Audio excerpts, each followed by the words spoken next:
Chapter 5 The Victorious Attitude by Orison Swett Marden. A New Rosary. There is a great significance in that passage in St. Mark. All the things whatsoever ye pray and ask for, believe ye have received them, and ye have. We are bidden to believe that what we wish has already been fulfilled, that if we take this attitude we shall obtain our desire. The benefit we derive from prayer is the harmonizing, poising, balancing of our own mind, putting ourselves into closer communion, into a more vital connection with the Divine Mind, through which we receive a larger supply of our Father's blessings. Prayer is the opening up of the pinched supply pipes of the mind, which shut out the divine inflow. It is the letting into our lives greater abundance from the unlimited supply which continually flows from the source of all sources. "Mary," said a young girl to a Catholic friend, "why do you carry that rosary everywhere, and what possible good does it do you to count those beads over and over?" "Oh," said Mary, "I never could make you understand what a comfort this rosary is to me. When I am tired out or blue or discouraged about anything, or when I long very much for something that it seems impossible I should ever get, I take my rosary and begin to pray. Before I have gone over half of its beads, everything is changed. The tired, discouraged feeling is gone. Or if I have been asking for something I long to have, it doesn't seem nearly so far away as before. And I know that if I don't get just what I ask for, I'll get something better." Those who are too narrow-minded or too prejudiced to see anything good in a creed which is not their own, often sneer at the Catholic custom of saying the rosary. To them it is only superstition, nonsense, to repeat the same prayer over and over. These people do not understand the philosophy as well as the religion underlying this beautiful old custom. They do not know the power that inheres in the repetition of the spoken word, and in the influence of the thought expressed. Anyone can prove this for himself or herself. It isn't necessary to get a rosary made of beads. You can make your own, an intangible but very real rosary. And if you say it over, not once or twice a day, but over and over many times, and especially before retiring at night, you will be surprised at the wonderful results. Is it a fault that you wish to correct? Is it a talent or gift you desire to develop and improve? Is it money or friends, an education, success in any enterprise? Is it contentment, peace of mind, happiness, power to serve, power in your work? Whatever it is you desire, make it a bead in your rosary. Pray for its accomplishment. Think of it. Work for its fulfillment, and your desire will materialize. There are many ways of praying. All our prayers are not vocalized petitions to the Almighty. They are also our inspirations, the aspirations of the soul to be and to do. Desire is prayer. The sincerest prayer may be the longing of the heart to cultivate a talent or talents, or the intense desire to get an education, so that one may be of greater service in the world. That which we dream of and struggle to attain, our efforts to make good, these are genuine prayers. When Jane Addams, as a little girl, longed for the power to lift up other little girls and make them happy, when she dreamed of a time when she could be grown up and doing a great work in the service of humanity, she was praying. She was even then laying the foundations of Hull House, and the Hull House of today is an answered prayer. Her whole life from childhood up was a prayer, because it was a preparation for a great and noble work. When the child, Frances Willard, longed and dreamed in her remote Wisconsin home, she was praying and building as surely as in her later years when she was the moving power of the great organization she had brought into being. "I always wanted to react on the world about me to my utmost ounce of power," she said, in telling of her early life and aspirations. "Lying on the prairie grass and lifting my hand toward the sky, I used to say in my inmost spirit, 'What is it? What is the aim to be, O God?'" Such noble heart yearnings are, in the truest sense, prayers. The uttered prayer clothed in beautiful language, that which is delivered in the pulpit to be heard of men, may not be a real prayer at all. The collective prayer of the congregation may be a mockery. I have often been in churches where people were repeating prayers automatically while looking all about the auditorium, watching other people, mentally occupied, while their lips moved in a so-called prayer, in noticing what they wore and how they looked. There is no real praying in such a performance as this. It is not soul expression, not heart talking. It is mere parrot talking. All mechanical mumbling of prayers in our church services is an insult to the Creator, who does not hear prayers which do not come from the heart. Prayer is the heart's sincere desire. What we long for and hope for, we pray for by our very longing and hope. The real prayer may be struggling in the heart without words. It may be a noble desire, a heart longing which no language can express. It may be voiceless or it may not. But the true prayer always comes from the heart, and it is always answered. A remarkable illustration of this is afforded in a story told by John Wesley. He was once riding through a dark wood, carrying with him a large sum of money entrusted to his safekeeping. All at once a sense of fear came over him, and dismounting from his horse he offered up a prayer for protection. Years afterward Wesley was called to see a dying man. This man told the preacher that at the time he had passed through the wood, so many years before, he, the robber, had been lying in wait to rob him of the money he carried. He told Wesley that he had noticed him dismounting and how, on his remounting and resuming his journey, the appearance of an armed attendant riding beside him had so filled him with awe and a great fear that he had abandoned his purpose. Balzac said truly, "When we are enabled to pray without weariness, with love, with certainty, with intelligence, we find ourselves in instant accord with power, and like a mighty roaring wind, like a thunderbolt, our will cut its way through all things and share the power of God." Everybody prays, because everybody hopes and desires, has longings and yearnings which he hopes will be realized. In a sense the atheist, the agnostic, the unbeliever, although they may not know it, pray just as much as do believers, for every longing of the heart, every noble aspiration, is a prayer.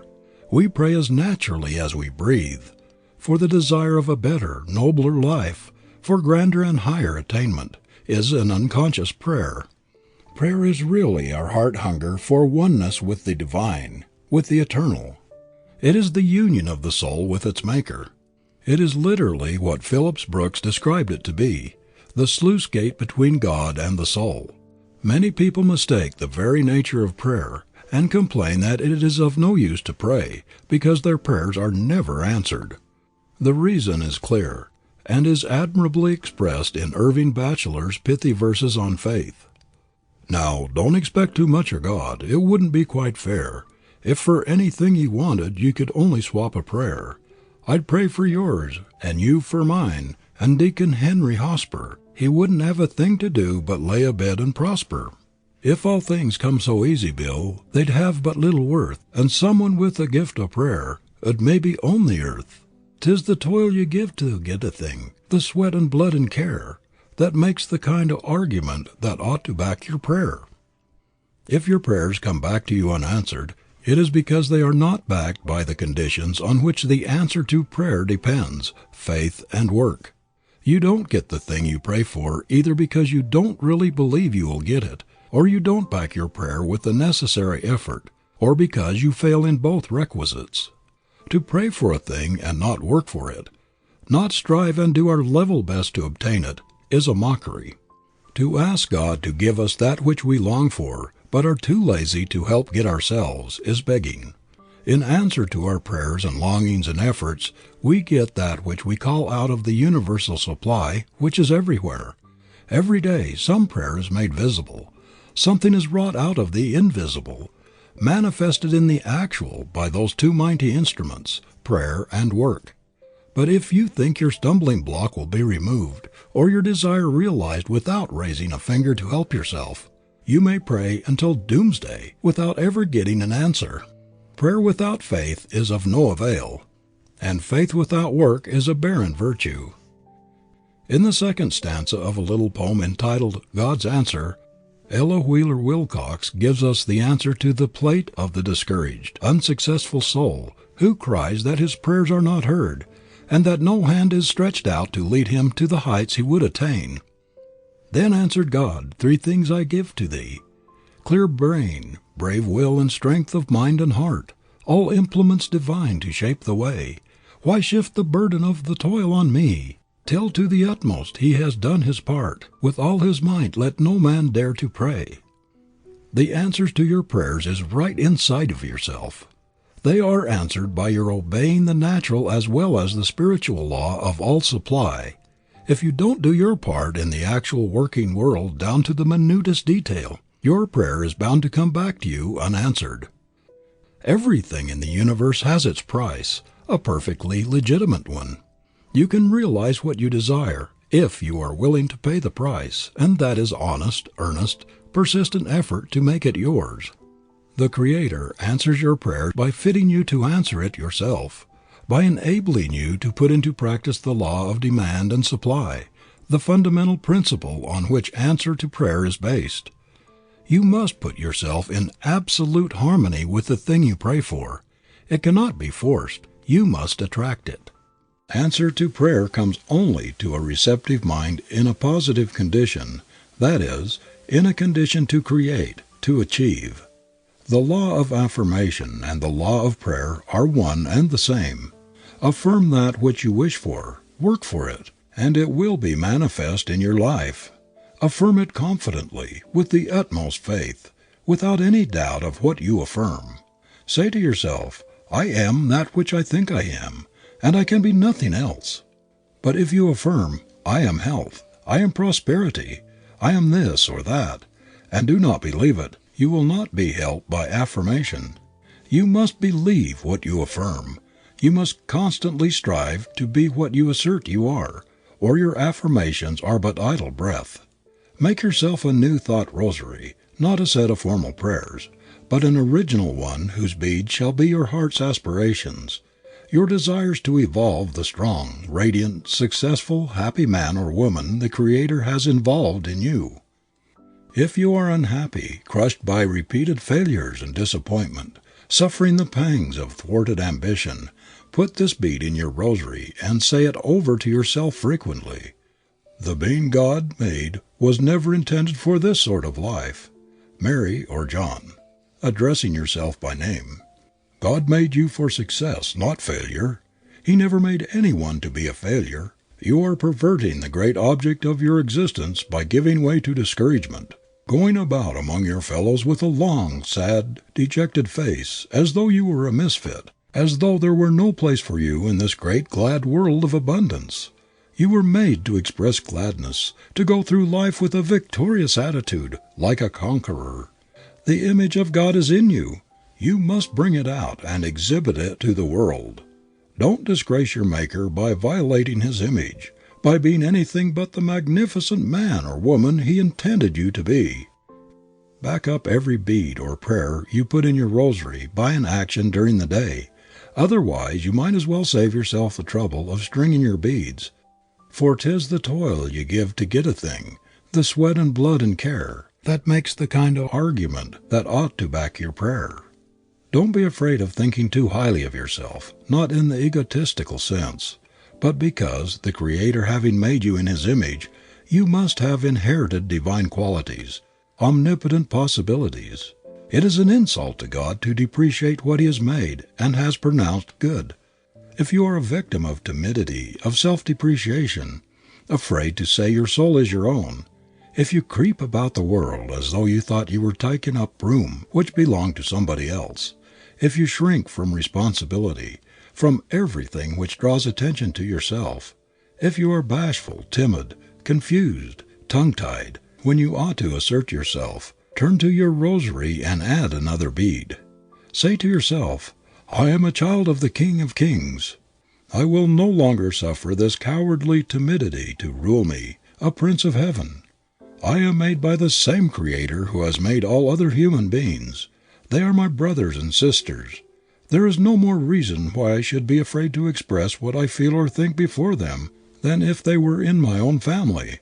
I have just as much right on this earth as any potentate, as much right to hold up my head and assert myself as any monarch. I am my Father's heir, and I have all the rights of a prince. I have inherited the wealth of the universe. The earth and the stars and the sun are mine. I will quit this everlasting self-depreciation, this self-effacement, this cringing habit of forever appearing to apologize for being alive. It is a crime against my Maker and myself. Henceforth, I shall carry myself like a prince. I shall act like one, and will walk the earth as a conqueror. I will let no opportunity pass today for assuming any responsibility which will enlarge me, for expressing my opinion, and for asserting myself whenever and wherever necessary.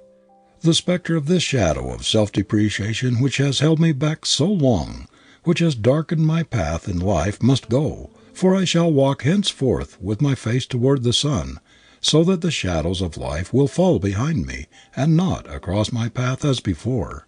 I am going to face life with a self-respecting, victorious attitude, with a hopeful outlook, for I know that I am victory organized.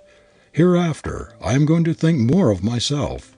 I am not going to put myself on the bargain counter any longer by going around as though I had a skim milk opinion of myself. No more of the poorhouse attitude of inferiority for me. I know that I was born for victory, born to conquer.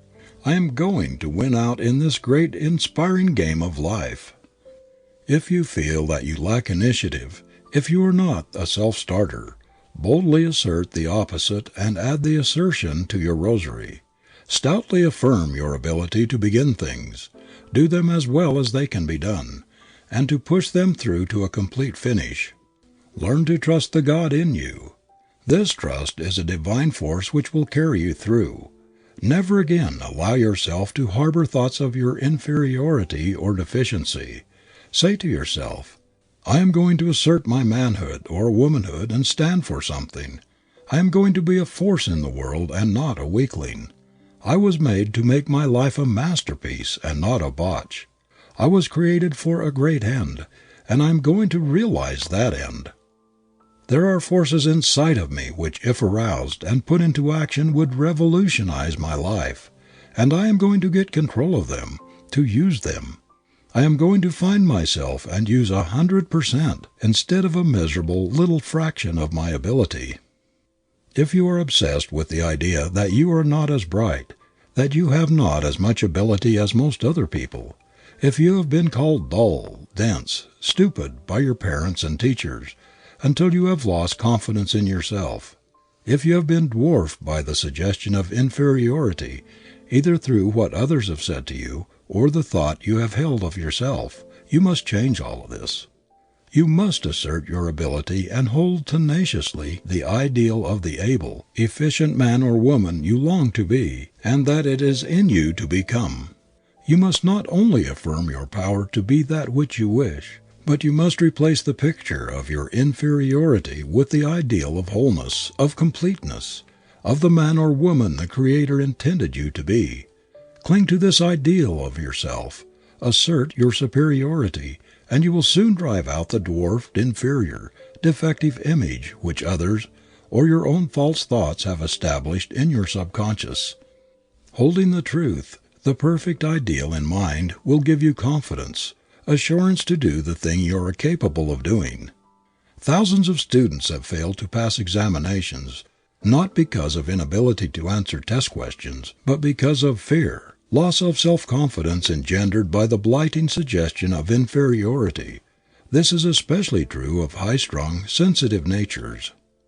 If you brood over the failure suggestion, if you visualize an inferior picture of yourself, you will become obsessed with the failure idea, with the thought of your inefficiency, and make it well nigh impossible for you to succeed in any undertaking.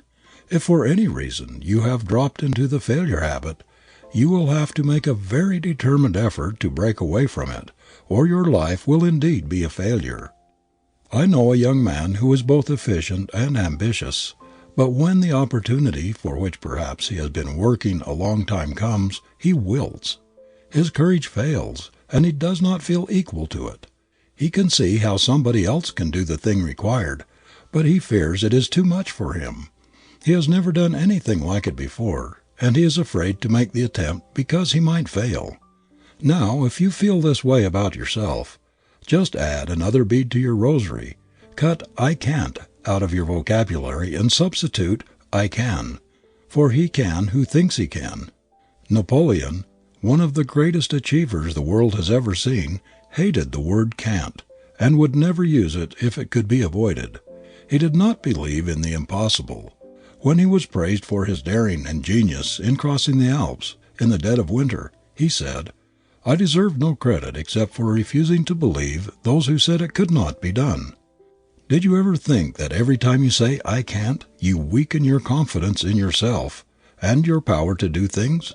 Did you ever know a person who has a great many "I can'ts" and excuses in his vocabulary to accomplish very much? Some people are always using the words, "Oh, I can't do that. I can't afford this. I can't afford to go there. I can't undertake such a hard task. Let somebody else do that." These negative assertions undermine power. Have nothing to do with them. In all questions of achievement, let your rosary deal in affirmations. Instead of "I can't," say "I can," "I must," "I will." Begin what you fear to undertake, and half its difficulties will vanish. If you are vexed, worried, and, like Martha, troubled about many things, if you are suffering from all sorts of discord, if you are not feeling well, you will get great comfort from turning to your rosary and repeating some of the blessed biblical promises. "Neither shall any plagues, discord, or harm come nigh thy dwelling. This is the promise to him that dwelleth in the secret place of the Most High. I will restore health into thinking, and I will heal thee of thy wounds. He that dwelleth in the secret place of the Most High shall abide under the shadow of the Almighty. The Lord is my refuge, my fortress. In him I will trust. Thou shalt not be afraid of the terror by night, nor for the arrow that flieth by day.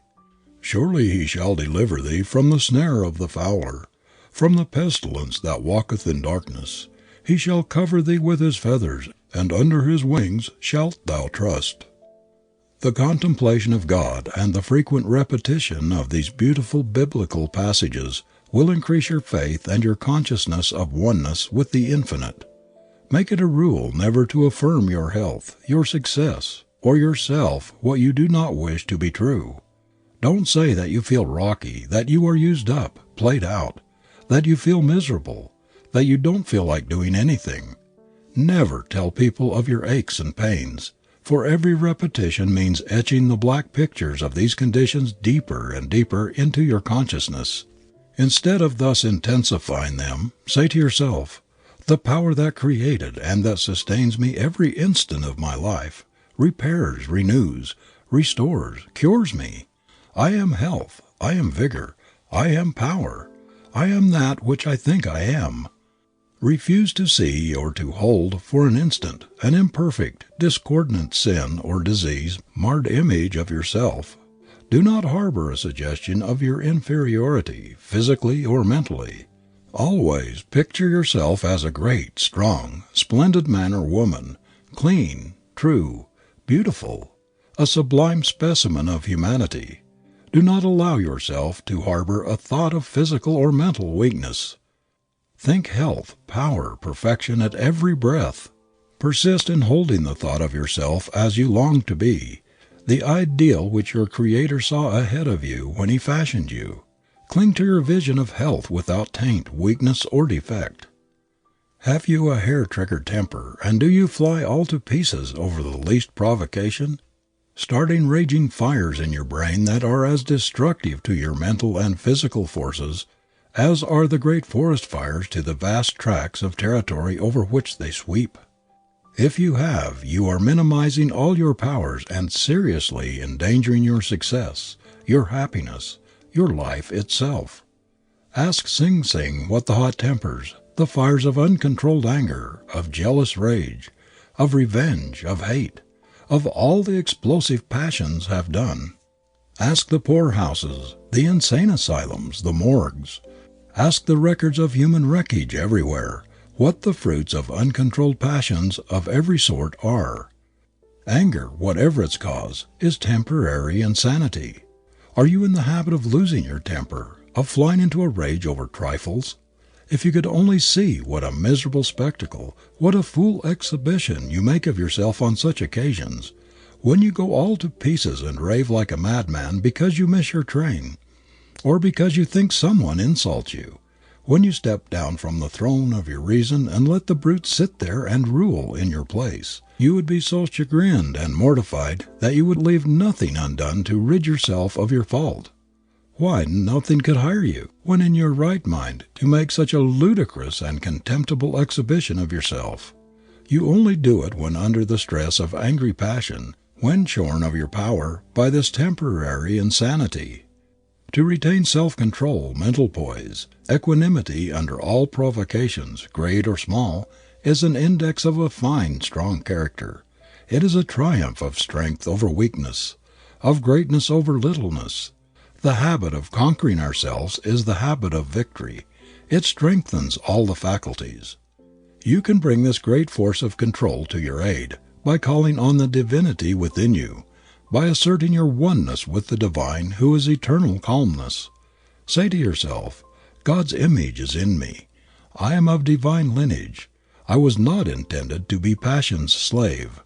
It is not unworthy of a real man, of a real woman, to be the plaything of temper, or any sort of explosive tearing down passion. There is something divine in me, and I will not allow my lower nature to get control. The constant affirmation of your oneness with your Creator, with the One, will give you a wonderful sense of power, and will help you to overcome every handicap. But you must be very positive, very insistent and persistent in your affirmations. No matter what fault you are trying to overcome, or what good quality you are anxious to acquire, there must be no weakness, indecision, or vacillation in your affirmations or your efforts. If you are cursed with the fatal habit of indecision, if you are a weak vacillator, always taking things up for reconsideration because you are not quite sure that you have done the right thing, if you allow yourself to waver, to doubt the wisdom of your decision, you will be incapable of ever, under any circumstances, arriving at an intelligent conclusion. You can cure the curse of indecision by asserting your power to see clearly. Think quickly and act decisively. If you are in doubt as to what career to choose, if you hesitate in regard to what course you should take in any difficulty, which of 2 or 3 paths you should follow, whatever your problem may be, ask for light and the divine power within will come to your aid and guide you aright. Repeat the I am in every instance. I am positive. I can decide vigorously, firmly, finally. Resolve every morning that you will, during that day, decide things without possibility of recall or reconsideration. First go over the matter to be decided very thoroughly and carefully. In making your decision, use the best judgment at your command and then close the incident. You will secure yourself against vacillation by refusing, after it is thus closed, to wonder whether you have done the wisest thing, by resisting every temptation to open the matter for reconsideration. If you feel that you are a coward somewhere in your nature, you can strengthen this deficient faculty wonderfully by holding the courageous ideal, by thinking and reading about heroic people and things, holding the thought of fearlessness, that you are God's child, that you are not afraid of anything on the earth. Study the stories of heroic lives. Think, act, live the heroic thought. Say, I am a son of God, and I was never made to cower, to slink, to be afraid. Fear is not an attribute of divinity. I am brave, courageous. I am a conqueror. If you are suffering with poverty disease, if your whole life has been stunted by poverty, saturated with poverty-stricken thoughts and convictions, if you have been heading towards the poverty goal, just turn about face and put the law of abundance into operation. Face towards prosperity and success instead of poverty and failure. All the good things you need are yours by inheritance. Claim them, expect them, work for them and pray for them, and you will realize them in your life. Make this last stanza of Ella Wheeler Wilcox's splendid little poem, Assertion, a new bead on your rosary. Repeat it frequently and work cheerfully, confidently, courageously toward its fulfillment. I am success. Though hungry, cold, ill-clad, I wander for a while, I smile and say, it is but for a time, I shall be glad. Tomorrow, for good fortune comes my way. God is my Father, He has wealth untold. His wealth is mine, health, happiness, and gold. If you have made fatal mistakes for which you have been ostracized from society, if you are morbidly worrying over some unfortunate experience, thus making it bigger, blacker, and more hideous, just thrust it out of your mind, bury it, forget it, say to it, you have no power over me. I will not allow you to destroy my peace and thwart my career. You are not the truth of my being. The reality of me is divine, and you cannot touch that. I can and I will rise above all my troubles, make good all my mistakes and errors. From now on I will work with the God within me. I will not be overcome. I will overcome. If you are the slave of a demon habit which has blasted your hopes, blighted your happiness, thwarted your ambition, cast its black shadow across your whole life, say to yourself, I will break away from this vile habit. I will be free and not a slave. If it is impurity, say, I was not made to be dominated by such a monstrous vice. God's image in me was not intended to wallow in this filth. I have suffered long enough from this damnable habit, which is undermining my health, killing my chances of success in life, and lowering me below the level of the beast. I am a child of the Infinite, sent here to make a worthy contribution to humanity, to make good. I am going to make good. I am going to free myself from this base habit and recover my self-respect, my manhood, at any cost. I am going to be a man, not a thing, a son of God, not of the devil. Continually flood your mind with purity thoughts and affirmations which will neutralize your sensual desires. Repeat again and again your determination not to allow your life to be spoiled by unrestrained passion. Make such an emphatic and vigorous call upon your better self. Make the demand so appealing that your higher nature will be aroused and will dominate your acts. Say, the Creator has bidden me to look up, not down. He made me climb, not to descend and wallow in the mire of animalism. If it is drink, opium, excessive smoking, or any other vicious habit that is robbing you of manhood and holding you back in life, string this bead on your rosary. I was not made to be dominated by you, a mere weed, an extract of grain, a habit which I forged. I am done with you once and forever. The appetite for you is destroyed. There is something divine within me which makes me perfectly able to overcome you. You are a vile thing, and have disgraced me for the last time. Never again can you humiliate me and make me despise myself. There can be only one ruler in my mental kingdom, and I propose to be that one. I don't propose to allow you whiskey, cigarette, opium, or other drug or devil to ruin my life, to force me to carry in my face the signs of my defeat, the scarlet letter of my degradation, my failure. You have humiliated, insulted me, tyrannized over me long enough, making me confess that I hadn't enough strength of mind to stand up against a single vicious, degrading habit. Now I defy you. Your power over me is at an end. The spell is broken. Hereafter I am going to walk the earth as a conqueror, a victor, not as a slave. I am going to front the world with my head up and face forward. God and one make a majority. I am in the majority now. There is no inferiority or depravity about the man God made. No matter how low you may have fallen, the God image in you never can be smirched or depraved. It is as perfect in the worst criminal in the penitentiary as it is in the greatest saint. There is something in every human being that is incontaminable, something which is never sick, never diseased, and which never sins. This is the God in us. And herein lies the hope of the most brutal human being on the earth. There is something in him that is divine, sinless, immortal, the God in him which when called will instantly rush to his aid. If you feel that you have wandered very far from your God, that you have gotten out of the current which runs heavenward, just repeat to yourself such things as this: Nearer, my God, to Thee, nearer to Thee.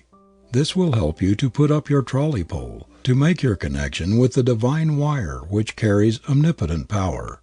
The sense of separateness will disappear, and the load under which you have staggered before will grow light, will be lifted from you.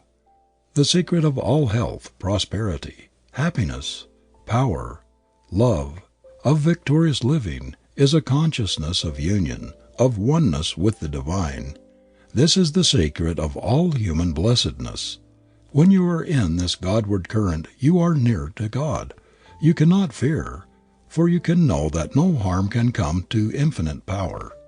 The closer we are to divinity, the greater our strength and efficiency. What makes us weak and inefficient is that we have shut off this power by our wrong thinking, vicious living.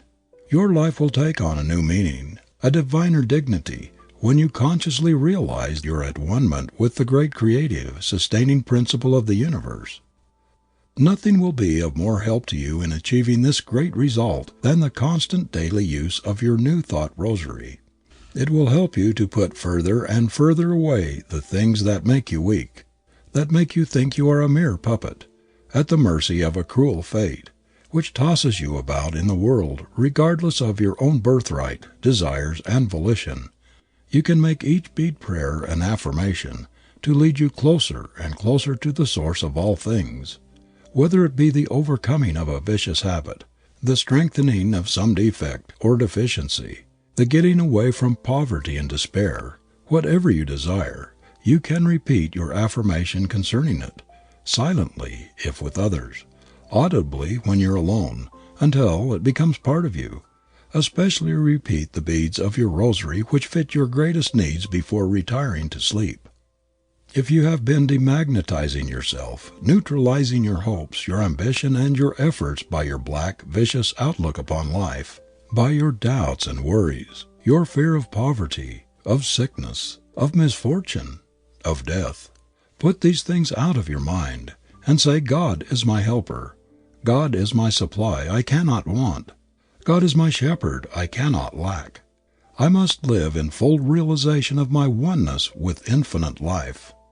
Each one of us is a part of the living God, and we are powerful, victorious, and happy in just proportion as we realize our oneness with Him, and weak, abject, and miserable just in the degree we separate ourselves from Him, the All-Source, the All-Supply.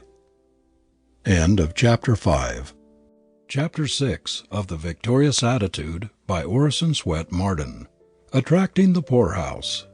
As long as you hold the poorhouse thought, you are heading toward the poorhouse. A pinched, stingy thought means a pinched, stingy reply.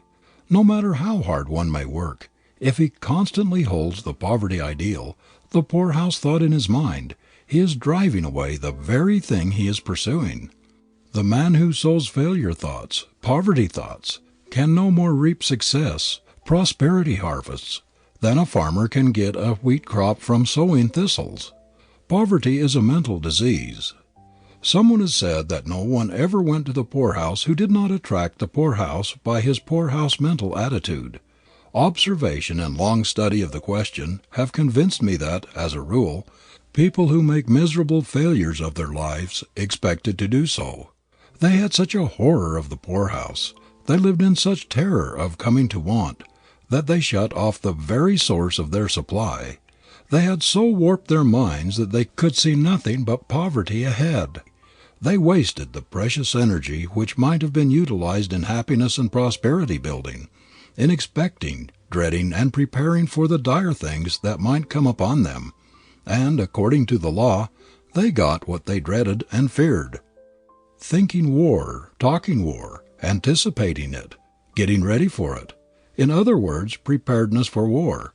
The perpetual war suggestion was largely responsible for the outbreak of the greatest war in history. If all the nations involved had talked peace, thought peace, expected it, prepared for it, there would have been peace, not war. So long as people talk poverty, think poverty, expect it, get ready for it, they will have poverty. Preparedness for poverty, expecting it, attracts it, confirms poverty conditions. We are constantly drawing to ourselves that which we expect. If you are sending out a perpetual poverty thought current, a doubt current, a discouragement current, no matter how hard you may be working in the opposite direction, you will never get away from the current you set in motion.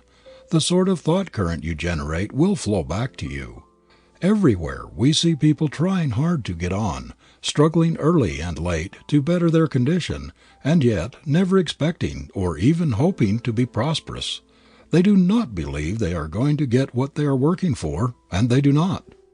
A typical example of those who keep themselves in the poverty current is a woman I know who is constantly affirming her inability to better her condition. She answers her better off friends who tell her that she ought to have this and that by saying, "Oh, it is all very well for you rich folks to talk this way, but these things are not for me. We have always been poor, and I suppose we always shall be. We can only have the bare necessities of life, and are fortunate if we get these.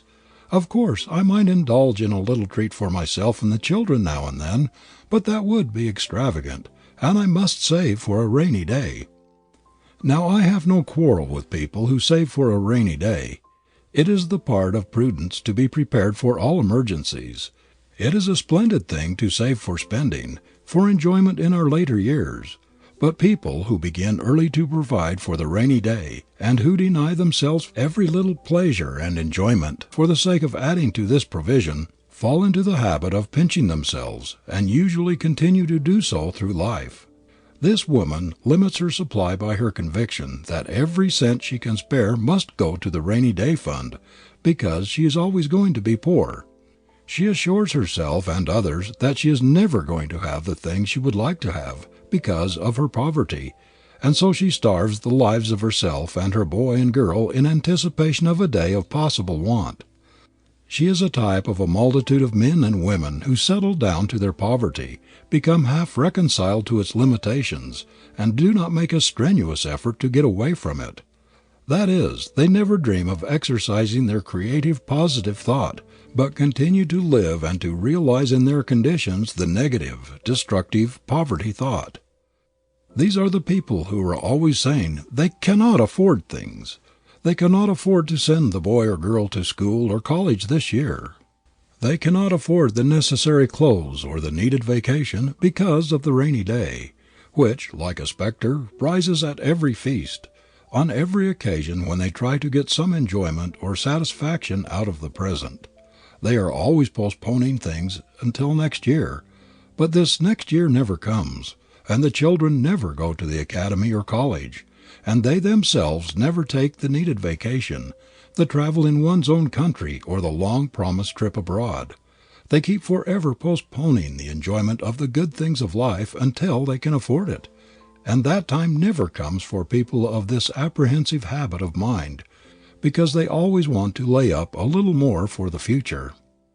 I know a number of people well along in years who are still pinching themselves not only on the comforts but even on the necessities of life in anticipation of the possible rainy day, for which they are always planning. They make life one long continuous rainy day, and little realize that they often tend to create the need for which they are perpetually saving. We sometimes read in newspapers striking illustrations of the results of this starved, rainy day habit of mind. A New York daily recently reported a typical instance, that of an aged woman who had died alone in the slums of the metropolis. She had been dead several days when her body was found, and so wretched were her surroundings, it was first supposed that she was penniless. On investigation, however, it was found that the woman had in ready cash and in bank deposits almost $10,000.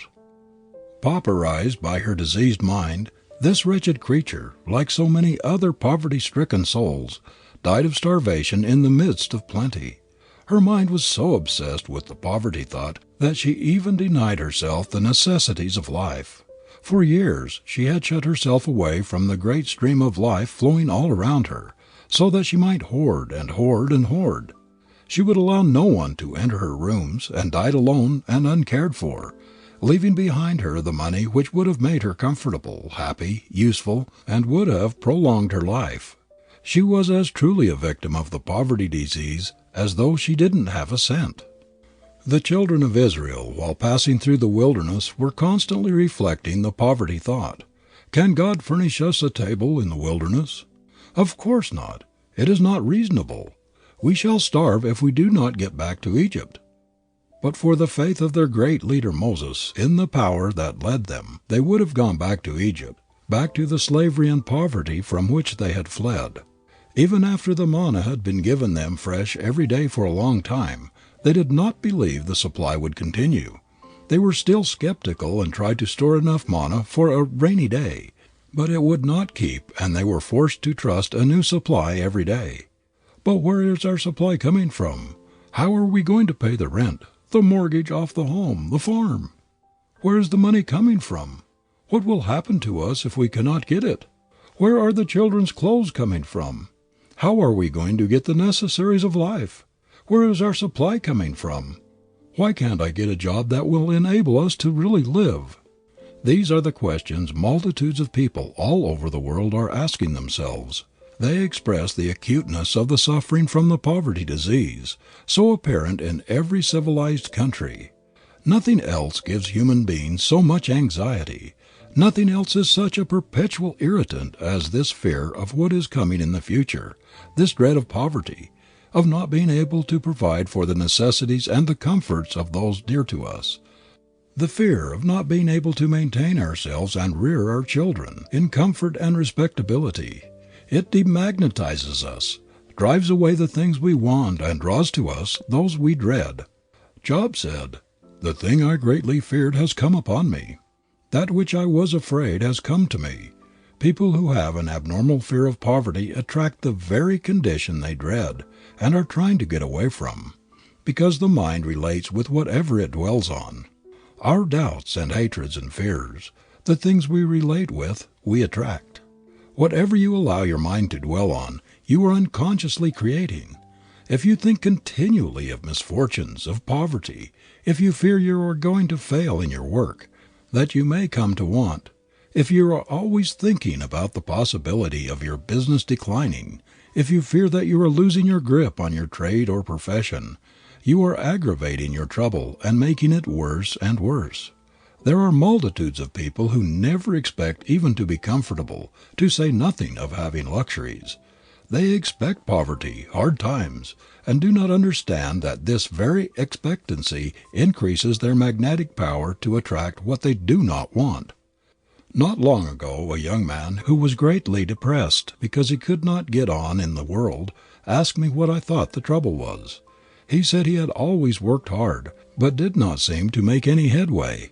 About all he could do was to earn a bare living. Everything appeared to go against him. Fate, he complained, seemed determined to keep him down, no matter how hard he might struggle against it, and he was doomed to be poor, to be a nobody. He believed that hard luck, poverty, and failure were family traits, for his father and grandfather, he said, were hard workers too, but they could never get on, never get away from poverty, and he didn't expect he ever would either. Another, an older man, who sought my advice in a similar difficulty, lamented the fearful inequality of human conditions, and rallied against his luck and the injustice of fate. "I work early and late, Sundays and holidays," he said, "and I haven't taken a vacation for years. I have been struggling and striving and pushing to make my way in the world since I was a boy, and here I am, past 50, and never succeeded in anything yet. Now there is something wrong somewhere in society when such persistence and such constant efforts do not enable one to get anywhere or to rise to any position worth while." I asked him about his early training and education. He acknowledged that he had not made much of a preparation for his life's work, because, he said, his father also had been a tremendous worker. He had always tried hard to better his condition, but like himself had never succeeded, and so he had come to the conclusion that success was not in the family, and that it was no use to spend years in preparing for a career, for there was no chance that very much would come to him anyway. These two types of people are constantly heading toward poverty and failure in their minds, and then complaining when they have got what they invited. By the law of mental attraction, they could not get anything but poverty and failure. Each had desired success and prosperity, but had always expected the opposite. He had slaved and toiled in an aimless sort of way, belittling himself and his talents, with the inner belief that it was all he was good for anyway, and that if success by any chance ever came his way, it would be a stroke of luck, and not because it was his due by inherent right. No man can become prosperous as long as he holds in his mind the picture of limitation, of lack and want. We do not get things in this world which we do not believe we can get. We do not accomplish what we doubt we can do, even though we have the ability to do it. I knew a boy in college who always felt certain he was going to fail in his examinations, and he did fail invariably. Yet it was due more to his fear, his terror, of failure than to lack of ability or preparation in his studies. He had formed a habit of expecting failure, of predicting misfortunes, of looking and preparing for them, and so far as I know they have followed him through life. In every community, in every occupation and profession, there are able, conscientious men and women who try very hard, so far as their actual labor is concerned, to get on in the world, but who don't expect to get on. It is pitiful to see them toiling day after day, but always facing in the wrong direction. They are working for success in their vocations, working for a competence for themselves and their families, but all the time expecting failure, anticipating poverty, living in an atmosphere of mental penury. There is no law of philosophy by which you can possibly produce just the opposite of what you are holding in your mind, what you are concentrating on. If you are thinking down, if you are afraid or worried, if you have fears and doubts, if you keep visualizing, thinking, talking hard times, panics and financial crisis, your business will shrink and shrivel accordingly. If on the other hand you have confidence, expectation of better things, if you are convinced that conditions are going to improve, you set in motion a thought current that will back your efforts with an irresistible force. But a thought current saturated with the fear of failure, with doubts and discouragement, will neutralize your most strenuous efforts. Instead of starting on their active careers with the victorious attitude, with the idea that their careers are to be a triumphal march, many, if not the majority of youths, begin with the impression that they are not victory organized. This is because they have lived in a failure atmosphere and have absorbed the poverty idea.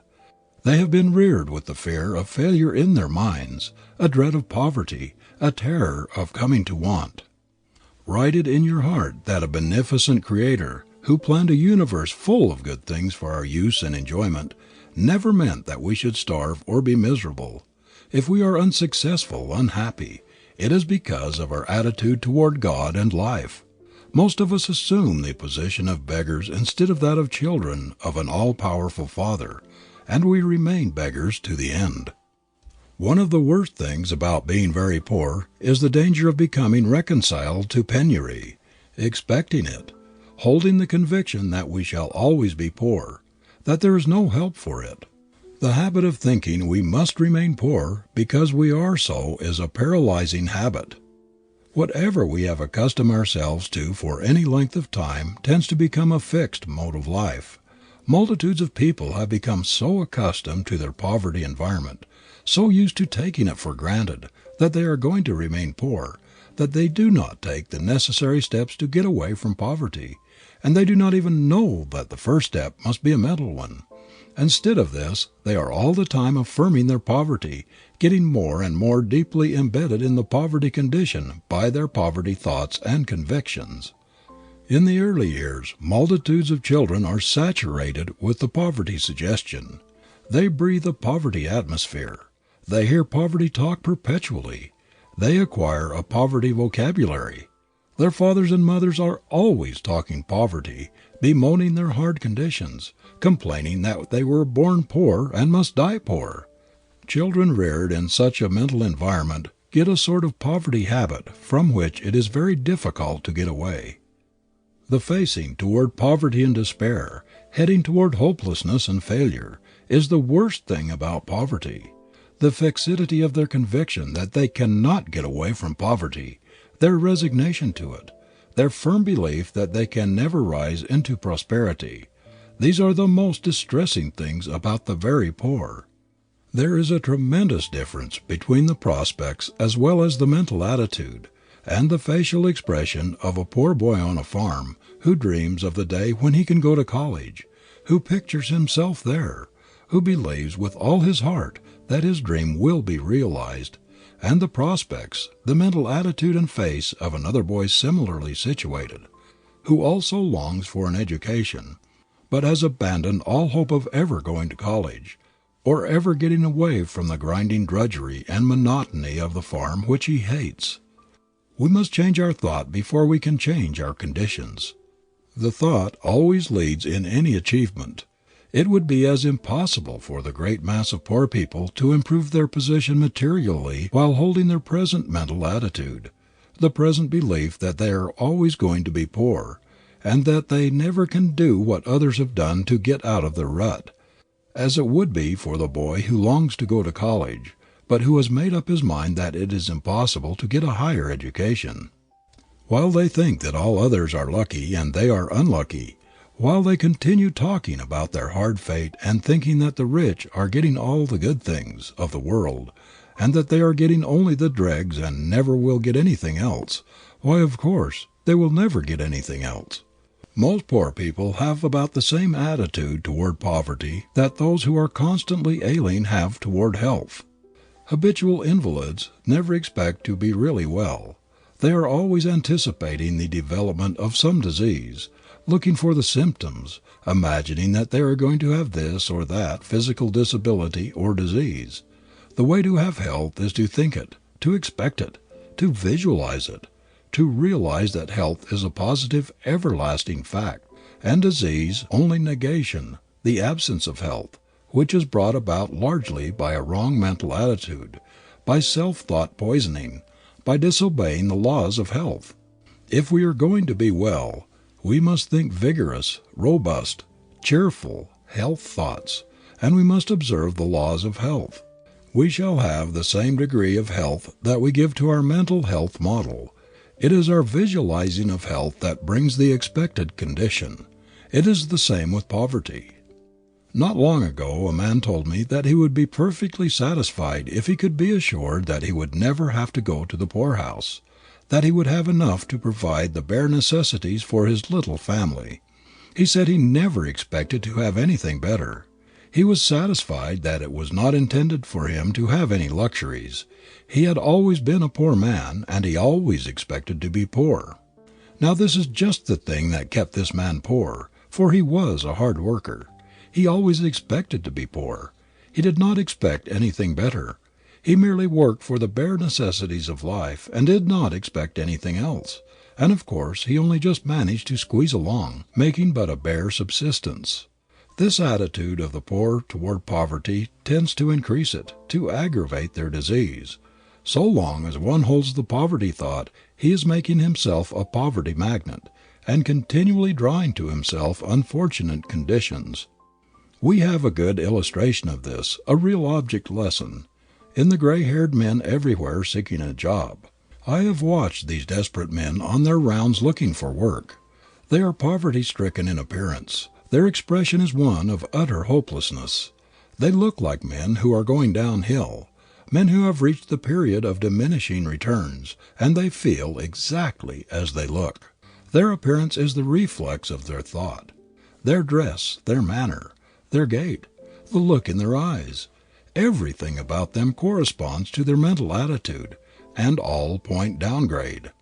If these men would only brace up, look up, dress up, before they seek a job, there would be some hope for them. If they can't get better clothes, they can brush the old ones, blacken their shoes, have a bath and shave, and above all a mental clean-up, and their chances will be 10 to 1 compared with what they were before their physical and mental clean-up. A man has got to radiate confidence in himself, the expectation of success, before he can get a job.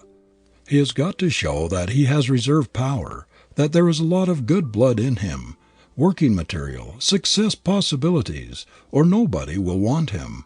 The man who goes to an employer in a discouraged attitude and begs for work on the ground that he needs it very much, who whines and complains how hard it is for anyone who shows the signs of age to get a job, is not going to get one.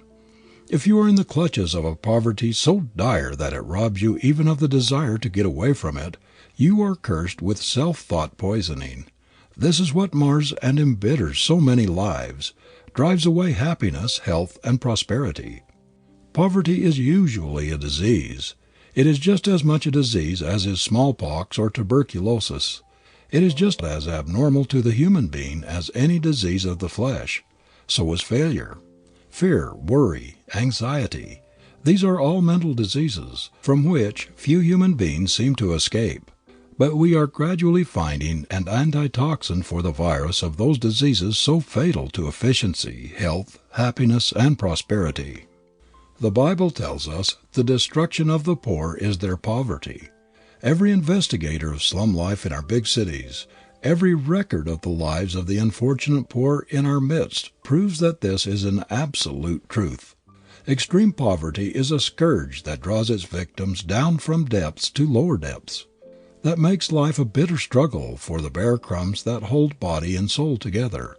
When these are not forthcoming, it drives the weak, despairing struggler to crime in order to keep himself from starving. Or if he is still too proud to steal, to beg, or to go to the poorhouse, he ends his life, rather than wait for the slow, cruel process of starvation to quench it out. Every year, poverty claims its tens of thousands of innocent victims among the little children who die of disease and neglect, in damp, foul cellars where the sun never enters. It sweeps them into mills and factories, where, robbed of the rights of childhood, they become warped and twisted men and women, full of bitterness, discontent, unrest, and unsatisfied ambitions and longings. It drives multitudes to crime, to insanity, to death.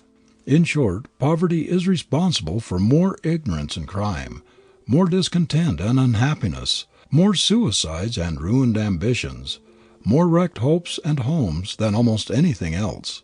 Verily, the destruction of the poor is their poverty.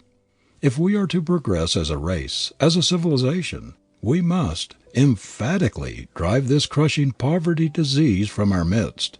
Instead of lauding its blessings as some do, it is our duty to get away from it and to help others to do so. The poverty disease, the poverty curse, is not a decree of Providence. It is largely the result of ignorance. Every human being on this earth could be living in comfort if they knew the powers locked up in themselves and were willing to work and make the best use of them. If the poverty antidotes were as generally known as the poison antidotes, there would be no poor people. Human beings in the aggregate are in much the same position regarding the poverty antitoxin as the medical profession in regard to newly discovered antitoxin for some terrible disease. Physicians do not know how to apply it safely and effectively, and until practice has established its great value, its use is limited. When the knowledge and the use of the poverty remedy become general, the disease will be conquered. As the race becomes more intelligent and better educated, we eliminate a multitude of conditions to which people formerly thought they were born, and that there was no escape from them. Many evils which have been conquered by science and education were at one time regarded as scourges sent by God to punish us for our sins, to chasten us. Diseases which struck terror into the hearts of human beings 100 years ago, and from which they fled in horror, are not feared at all today. Intelligence and science have mastered the great plagues which in the Middle and Dark Ages carried off their terrified victims by the million. We have no fear of those plagues today, because we have obliterated their causes. We know now that the prevention of those frightful epidemics is merely a matter of sanitation, scientific hygiene, intelligent, healthful living. We know that they were scourges forged by ignorance and not judgments of God. Is it not reasonable to believe that having conquered so many of the enemies of the race by intelligent thought and scientific methods, we can conquer them all by similar means? Poverty is a plague, a mental disease, which can be conquered by intelligent scientific methods. We know its causes and we can remove them. They are largely mental. It is not necessary to call in a physician to treat the poverty disease. The sufferer can be his own physician. He can heal himself. If you are afflicted with the disease and want to know how to get rid of it, read the next chapter. End of chapter 6. Chapter 7. The Victorious Attitude by Orison Swett Marden. Making yourself a prosperity magnet.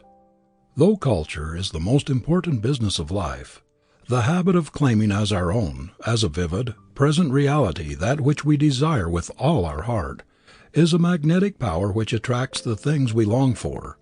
The more persistently we hold the prosperity thought, the more we strengthen and intensify it, the more we increase its power to attract prosperity.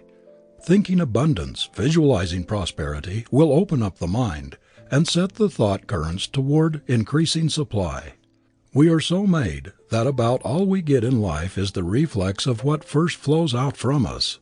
Whatever thought you send out will draw to you in the material world a corresponding reality. Every human being is a magnet, the attractive power of which may be developed in any desired direction. Each one can so direct this power that he can draw to himself whatever he wills. Before your life can be really effective, you must make yourself a magnet for the things that will make it so. You must learn how to attract, how to draw to yourself all that will help you to succeed in your work, that will enable you to attain your ambitions. If poverty is holding you down, you can conquer it by making yourself a prosperity magnet. We are living in the midst of a stream of inexhaustible supply. It is one's own fault if he does not take from this stream whatever he needs. What we get in life we get by the law of attraction. Like attracts like. Whatever you may have managed to get together in this world, you have attracted by your mentality. You may say that you have earned these things, that you have bought them with your salary, the fruit of your endeavor. True, but your thought preceded your endeavor. Your mental plan went before your achievement. The mere changing of your mental attitude will very soon begin to change conditions. Your decision to face toward prosperity hereafter, to cultivate it, to make yourself a prosperity magnet, will tend to draw to you the things that will satisfy your ambition. The text, "He that hath a bountiful eye shall be blessed," is the expression of a fundamental truth. The pictures you make in your mind's eye, the thoughts you harbor are day by day building your outward conditions. They are the real forces working ceaselessly in the unseen, and the more you think and visualize favorable conditions, the more you increase your power to realize them. You make yourself a magnet for the thing you desire. This is a psychological law. If you want to become a prosperity magnet, you must not only think prosperity, but you must also turn your back resolutely on poverty. Begin today. Don't wait for tomorrow or next day. If you don't look prosperous, assume a prosperous appearance. Dress as far as possible like a prosperous man or woman. Walk like one. Act like one. Think in terms of prosperity. A mental healer could not cure a cancer by holding in his mind a picture of the hideous disease, with all its horrible appearances and symptoms. He must eliminate all this from his mind. He must see his patient whole, healthy, clean, just as God intended him to be, free from all disease. He must picture to himself the ideal man and declare his divinity. The same thing is true in curing yourself of poverty. You cannot do this as long as you hold poverty-stricken conditions in your mind. If you want to be prosperous, you must hold the prosperous thought, the prosperous picture in your mind. You must refuse to see or recognize poverty. You must not acknowledge it in your manner. You must erase all marks of it, not only from your mental attitude, but as far as possible from your appearance. If you are not able to wear fine clothes at first, or to live in a fine house, you can radiate the hope and expectancy of the glorious inheritance which is your birthright, and everything about you will reflect this light. Prosperity begins in the mind. You must lay its foundations in your thoughts. Surround yourself with a prosperity atmosphere. In other words, you will build into your environment, into your life, whatever dwells in your mind. We hear of some people that they are always lucky. Everything seems to come their way. Things come their way because there are invisible thought forces radiating from their minds toward the goal they have set for themselves. Things fall in line and come our way just in proportion to the force and velocity of the thought forces we project. Thinking better things might be called the first aid to the poor. To picture yourself as prosperous, living in a comfortable home, wearing good clothes, surrounded with the refinements of life, in a position to do your best work in the service of mankind, this is to put yourself into the current that runs successward. It is a strange thing that most of us believe the Creator will help us in everything but our financial troubles. We seem to think that it is in some way almost sacrilegious to call upon Him for money to meet our needs. We may ask for comfort, for solace in our afflictions, for the assuaging of our griefs and the healing of our diseases. But to implore God to help us to pay the rent, to pay off the mortgage on the home or the farm, does not seem quite right.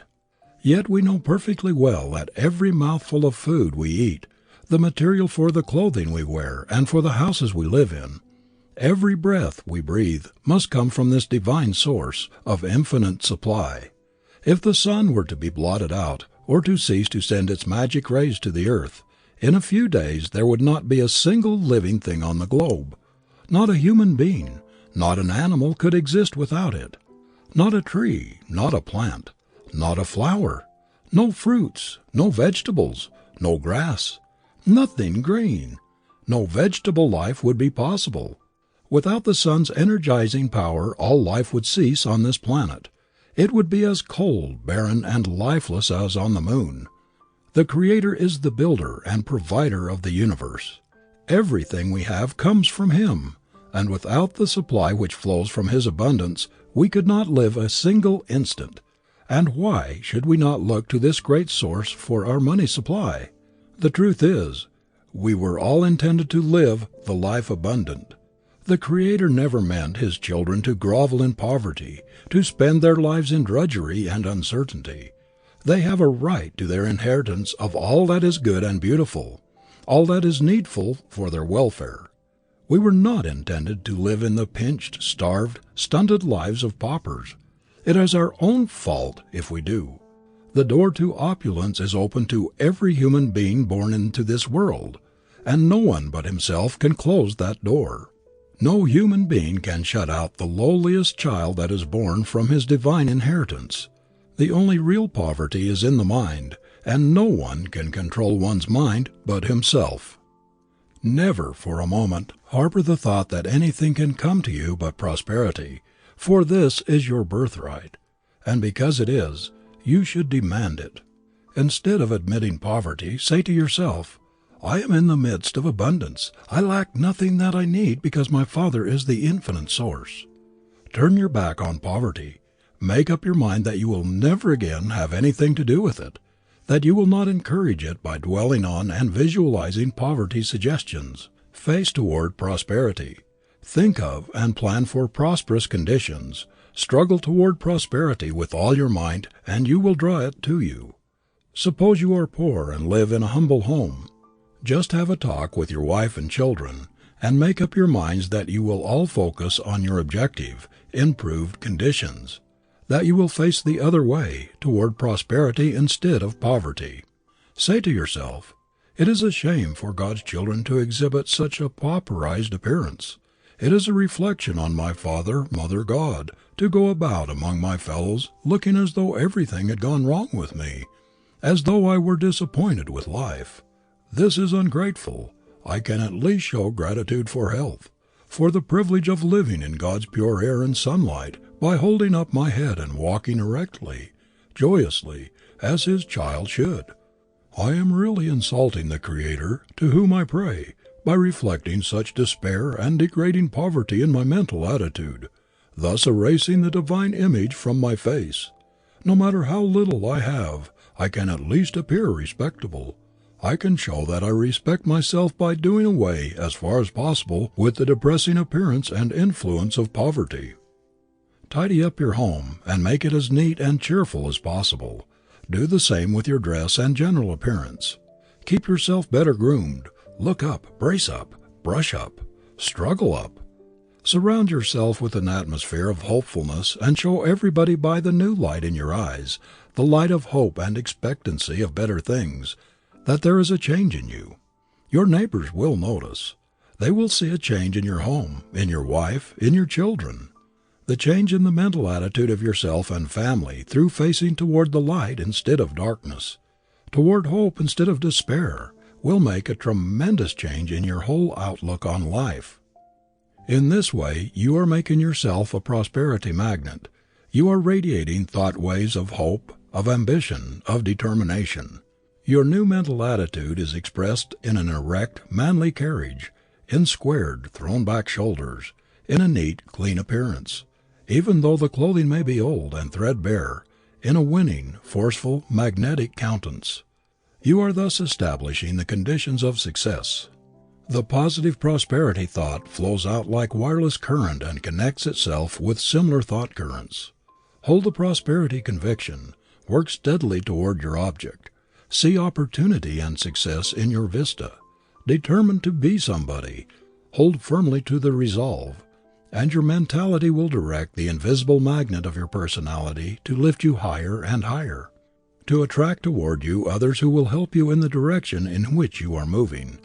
If you want a better position, more salary, more money to pay off debts, or to get what you need, whatever it may be, cling with all the power of your mind to the thing you are trying to get, and never for a moment doubt you will get it.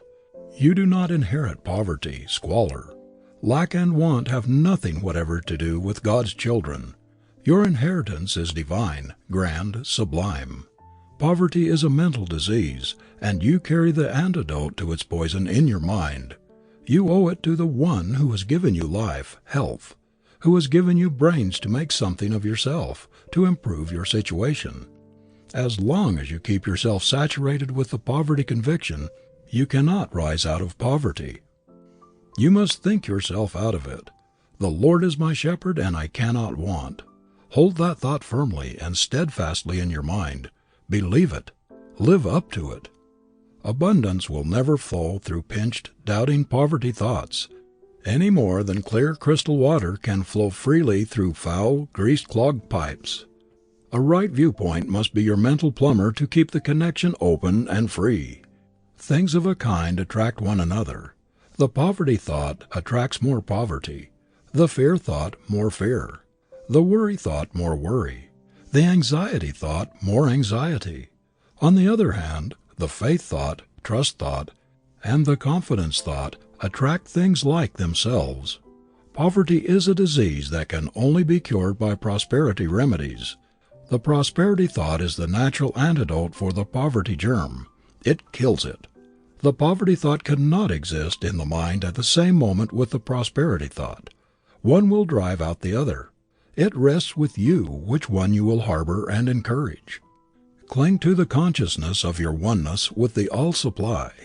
Keep the supply pipes between you and the infinite source of all good always open. Don't pinch them. Don't cut off the supply by limiting poverty thought, the doubt thought, the fear thought, the worry thought. Keep your supply pipes open by great faith in your Father, Mother, God, who is more solicitous for your welfare than any human parent could be. Hold fast to the anchor of your union with the infinite life. Keep in the current running Godward, and your life will not dry up or become barren, will not be blighted and blasted by the poverty drought. The trouble with us is that we have been in the habit of looking for a material supply when our first supply must be mental. We keep the supply avenues open, or we close them with our thoughts, our convictions. We materialize poverty by our doubting thoughts, by our fears of it. We are just beginning to find that we get out of this world what we think into it, and work out of it, that our thought plan precedes its material realization just as the architect's plan precedes the building.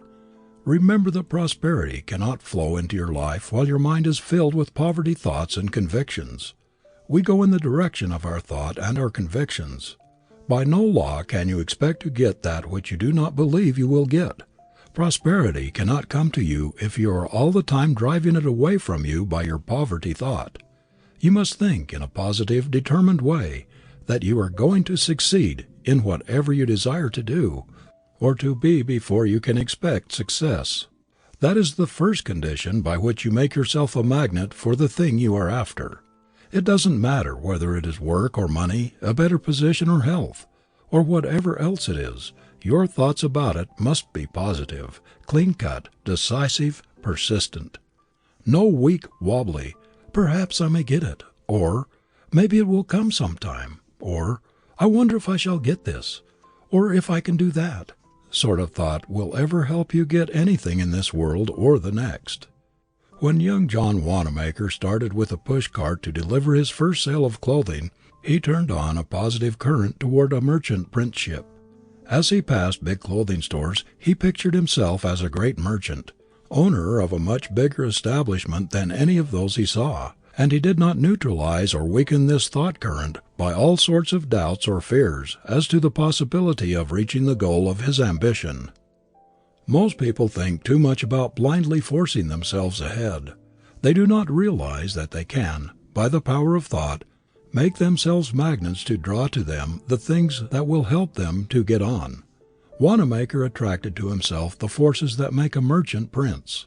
Every step he took was forward, to match the vision of his advance with its reality. Marshall Field projected himself mentally out of a little country store into a clerkship in Chicago. Then he thought and worked himself out of his clerkship into a partnership. Still thinking and climbing upward, he next visualized himself at the head of the greatest merchandising establishment in America, if not in the world. His mind always ran ahead. He was always picturing himself a little higher up, a little further on, always visualizing a larger business, and so making himself a magnet for the things he sought. If John Wanamaker had been satisfied with himself at the start, he would have remained in his first little store in Philadelphia, and thus cut off all possibility of becoming what he is, one of the greatest merchants the world has ever seen. If Marshall Field had stopped thinking himself higher up, when the man he worked for in the little Pittsfield store predicted that he would never succeed as a merchant, he never would have been heard from.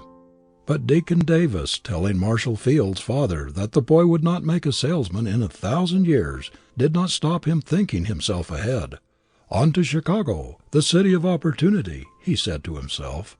And on and up he went, until the little country merchant who predicted his failure was a Lilliputian in comparison.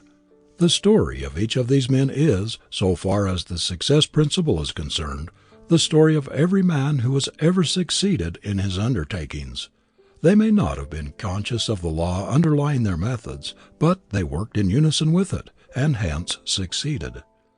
The same thing is true of Andrew Carnegie, and all of the millionaires and self-made men among us who have raised themselves from poor boys to the ownership of colossal fortunes, or to commanding positions in some phase of the world's activities. Anyone who makes the accumulation of a fortune his chief goal, and who has grit, determination, willpower, and sufficient faith in himself to stick to his purpose, will get there. But long before the youth who chooses such a goal has reached it, he will have dwarfed his manhood and shriveled his soul. To get away from poverty is one thing. To set one's heart on money as the ultimate good is another, and quite a different thing. There is a whole world of difference between so saturating one's mind with the thought of money and its acquisition that there is no room for any other aspiration, and the constant dwelling on the black and hopeless poverty thought, the incessant picturing yourself as a pauper until you are so convinced of poverty's hold on you that you destroy the very ability which should help you get away from it. People who are down and out financially are down and out mentally. They are suffering from a mental disease of discouragement and loss of hope. There ought to be institutions conducted by government experts for the treatment of these poverty sufferers, for they are just as much in need of it as are the inmates of our hospitals. They need advice from mental experts. They have lost their way on the life path and need to be shown the way back. They need to be turned about mentally so that they will face the light instead of the darkness. They should be shown that they are stopping up their prosperity pipes, cutting off their source of supply by their pinching, poverty-stricken, limiting thought. Their whole mental attitude points toward failure, toward poverty, and by a natural law their outward conditions conform with the pictures they hold in their mind. This poverty disease could be cured in the case of the majority of down and outs, the failures by proper mental treatments.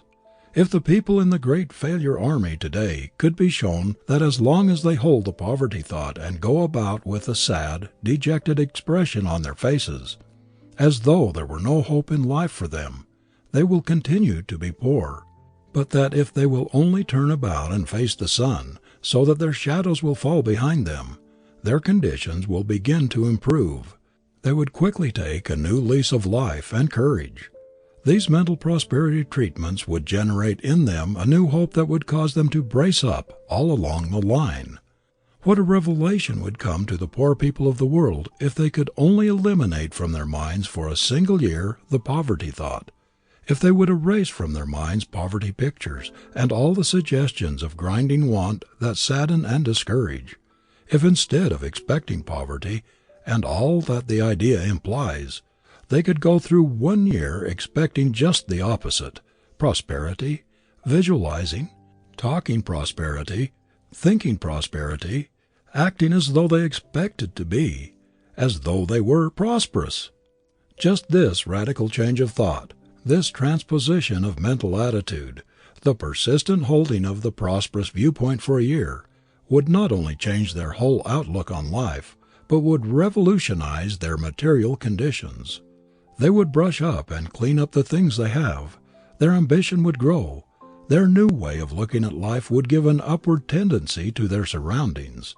No matter how poor, their squalid aspect would go. Everything would take on a different appearance. There would be a new light in the people's faces. There would be hope there instead of despair. Expectancy of better things would give a glow of cheerfulness to their countenances. There would be a light in their eyes which was never there before. Working in the spirit of hope and expectancy of better things, instead of that of discouragement and the fears of even greater poverty, they would forge ahead in a way that would astonish themselves.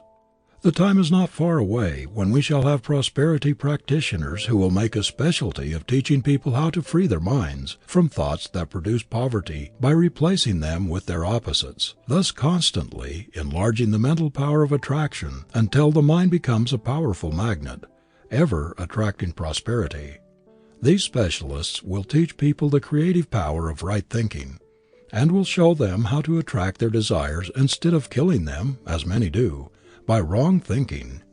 Clergymen of the future will do much toward eliminating poverty from among their people by instructing them to turn their backs on it and to face toward prosperity.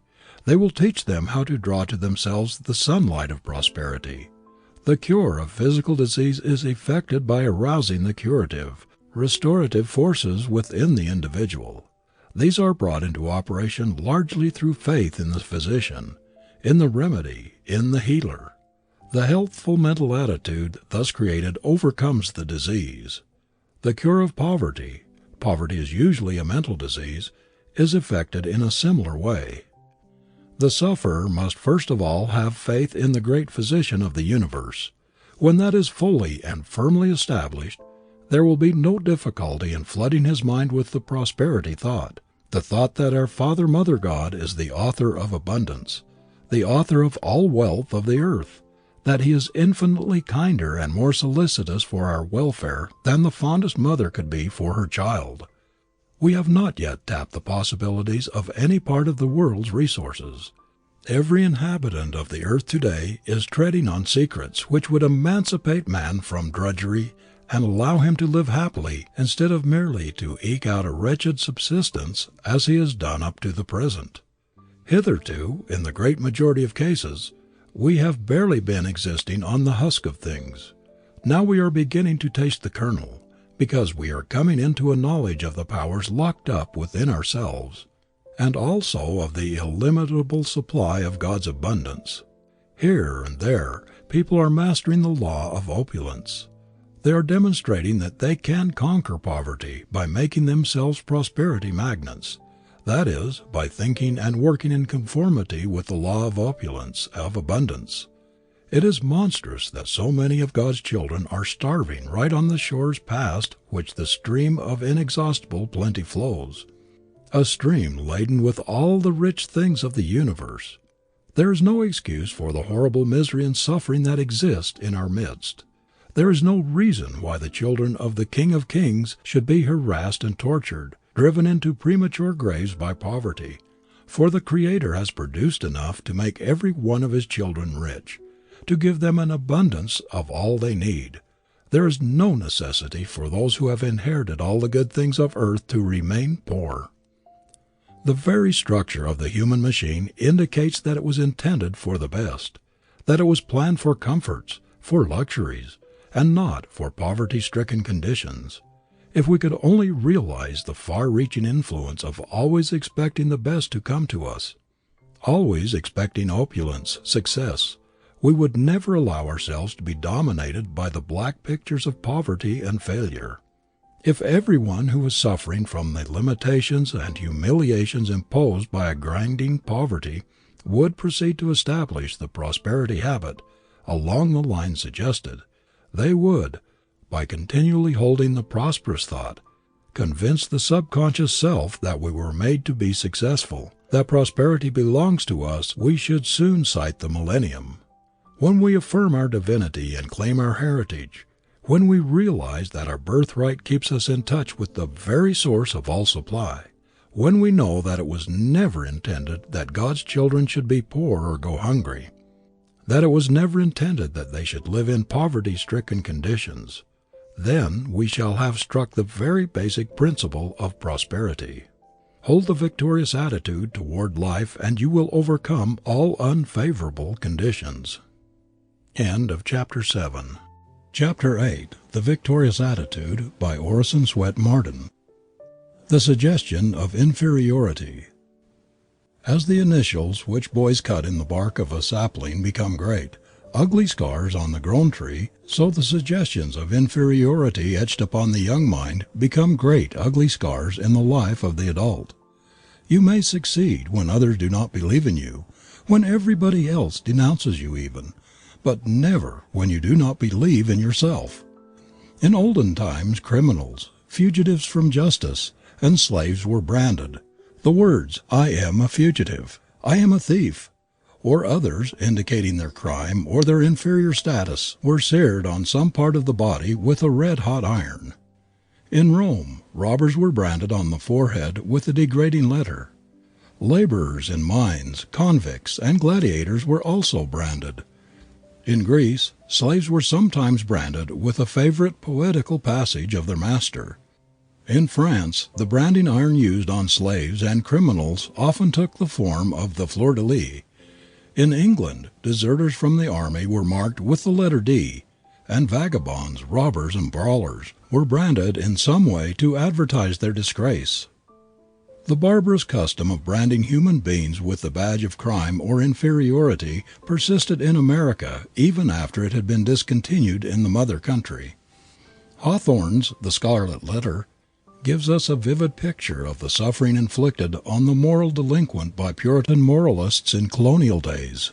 The tragic heroine, Hester Prynne, is never allowed to forget her sin. The sinister scarlet letter with which she is branded proclaims her shame to everyone she meets. While long after the colonial period, up to the time of their emancipation, slaves were branded in Christian America with the initials of their owners, as they were in pagan Greece and Rome. The mere idea of this stamping human beings with an indelible badge of disgrace, of inferiority, shocks us moderns. Yet we do not hesitate to mark people today with the scarlet letter of outlawry, the brand of ostracism. We put the criminal badge on our prisoners by shaving their heads and clothing them in stripes, thus perpetually keeping before them the suggestion that they are criminals, outlaws, apart from their kind. We even carry branding into our homes. In order to satisfy our cheap vanity, we force our domestic workers to wear as a mark of inferiority a distinctive livery to remind them that they are menials, a lower grade of being than ourselves.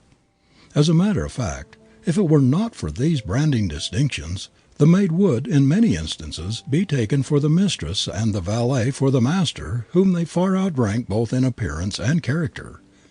There are certain inalienable rights which human beings inherit from their Maker. rights which no fellow being, no human law or authority is justified in taking away. No matter what offense a person may commit against society, we have no right to degrade him below the level of a human being. We have no right so to bombard him with the suggestion of degradation, of inferiority, that we are almost certain to make him less a man, to lower his estimate of himself to such a degree that we rob him of the power even to attempt to regain his self-respect and his position in society. We have no right to insist that those who work for us shall wear a badge of inferiority. We have no right to thrust the suggestion of inferiority perpetually into the mind of any human being. One of the greatest injuries we can inflict on anyone is to convince him that he is a nobody, that he has no possibilities, and will never amount to anything. The suggestion of inferiority is responsible for more blighted ambitions, more stunted lives, more failures, more misery and unhappiness than almost any other single cause. Just as the constant dripping of water will wear away stone, so the constant iteration of a statement will cause its acceptance by the average person. Even though the facts may be opposed to it, a constant suggestion presented to the mind impresses us in spite of ourselves and tends to a conviction of its truth. When the weight of the Civil War was nearly crushing Lincoln, when it was the fashion to denounce and criticize and condemn him, when he was being caricatured as a hideous monster in the jingo press all over the world, one day, walking on the floor of the White House, he was overheard saying to himself, "Abe Lincoln, are you a dog or are you a man?" During these dark days it would appear that Lincoln sometimes had a doubt as to whether he was really the man his closest friends knew him to be, or the one an antagonistic press pictured him. The curse of the inferiority suggestion not only tends to destroy our faith in ourselves, but it often makes even the innocent take on the appearance of guilt. When Lieutenant Dreyfus, through a foul conspiracy, was convicted of the crime of treason against France, he showed outwardly all the manifestations of guilt. When stripped, in the presence of a vast multitude, in a public square in Paris, of all his insignia of rank as an officer in the army of France, the epaulets and buttons being cut from his uniform and his sword broken, although conscious of his innocence of the crime imputed to him, he actually looked like the guilty thing he was accused of being. And all but a very few close friends in the vast concourse that witnessed his public disgrace believed that even his appearance corroborated his guilt. The brain of the unfortunate Dreyfus was a wireless receiving station for the hatred, the contempt of millions of people who believed they were looking at a vile traitor who had sold valuable military secrets to Germany. We are all influenced for good or ill by suggestion, but children and young people are peculiarly susceptible to it. The constant suggestion of stupidity, badness, and dullness by teachers or parents, filling a child's mind with the idea that he is a blockhead, always blundering, making mistakes, that he's no good, and never will amount to anything, makes an indelible impression upon his plastic mind. The child naturally looks upon its parents and teachers and accepts what they say as truth. He has implicit faith in their superior knowledge and experience, which seem wonderful to him, and when they tell him he is stupid, dull, slow, or bad, he takes what they say for granted. He makes up his mind that since they say so, he must be a blockhead, and that they are right in thinking he is no good and never will amount to anything. It is criminal for a parent or a teacher to brand a child as dull, stupid, bad, to tell him that there is nothing in him, and that he will never be anybody or amount to anything in life. The effect on a sensitive child is disastrous. Thousands of boys and girls have been stunted mentally, their careers handicapped, and in some instances completely ruined by such cruel suggestions of inferiority. I have known men who kept taunting their sons with what they called their imbecility and stupidity until the lads came to believe that they were partial idiots and could not possibly make anything of themselves. Many of them never did, because they were unable to overcome the conviction of inferiority impressed upon them by their fathers. I remember one quite pathetic instance of a sensitive boy whose slightest mistake evoked a volley of abuse from his father. He would tell him that he was not half-baked, that he was an imbecile, a blockhead, a blunderer, a hopeless good-for-nothing. The little fellow so completely lost faith in himself and became so cowed that he hardly dared look people in the face. He could not be induced to enter his home when there were callers or guests present. He would slink away and hide himself in the shed or barn until they had gone. In fact, he became so morbid that he shrank from association even with other boys and the neighbors whom he had known from babyhood. The boy really had a fine mind, and when the death of his father threw him on his own resources, he managed, by sheer will force and dogged persistence, to succeed in making an honorable place in life. But he has never been able to get away from the early conviction of his inferiority, of his lack of ability compared with others around him. All his later life has been handicapped by those pernicious suggestions. Whenever he is asked to assume any responsibility, to take a place on a committee or a board, to speak in public or make himself prominent in any way, these boyhood mental pictures of his good-for-nothingness rise before him like terrifying ghosts and seriously cripple or paralyze his efforts. He has always felt that there is some grave defect in his nature, and that, try as he may, he cannot entirely overcome his handicap. This crippling, cramping, defective image of himself impressed on this man in childhood and youth has robbed him of much of the best in life, of all the joy and exhilaration that come from spontaneity, from the free, unshackled expression of oneself, of all one's faculties. Children are affected by praise or blame just as animals are. It is easy to kill the spirit of a dog by abuse and ill treatment, so that in a short time he will slink about with his tail between his legs, look guilty and self-depreciatory. In short, he will take on all the appearance of a whipped cur. Thoroughbred horse trainers say that after a horse has been beaten or abused a few times, he loses confidence in himself. His spirit is broken, and when he sees the other horses getting neck and neck with him, or perhaps gaining on him a little, he is likely to give up the race. The destruction of self-confidence has caused many a youth with the talent qualities of a thoroughbred to fail in life's great race. There are thousands and thousands of boys who do not develop quickly. Their brains are strong and capable, but they work slowly, and as a consequence, the boys are misjudged and misunderstood by parents and teachers alike. In other instances, the stupidity and dullness for which children are berated are only apparent. They are often the result of timidity, shyness, excessive self-consciousness. The youngsters do not dare to assert themselves. Especially is this true in families where the parental rule is stern and repressive. The children are afraid to speak aloud or to express themselves in any way. The suggestion of inferiority deepens this defect till it becomes a mania. Many of the tragedies of the pernicious ranking system by examinations in our public schools and colleges are the result of an acute sense of inferiority. Every year quite a number of public school pupils and students in academies and colleges suffer nervous breakdown, become insane or commit suicide because they fail to pass their examinations. Chagrin and humiliation at the sense of inferiority suggested by their failure unbalances them. In most of those cases, lack of self-confidence, not lack of ability, is the cause of failure. You may say this is foolishness, but it is true. And if the suggestion of inferiority is powerful enough to drive young people to suicide, certainly the opposite, the suggestion of superiority, would multiply the youth's ability and work a miracle in his career. A child should never hear the slightest hint to the effect that he is in any way inferior. Its whole training should tend to develop faith, confidence in himself, in his powers, in his great possibilities. As the twig is bent, the tree is inclined.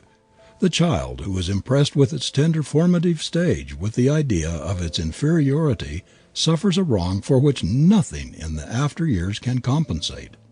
Many young employees, especially if they are at all sensitive, are irreparably injured by nagging, fault-finding employers, who are constantly reminding them of their shortcomings, scolding them for every trivial mistake, and never giving them a word of praise or encouragement, no matter how creditable their work or how well they deserve it.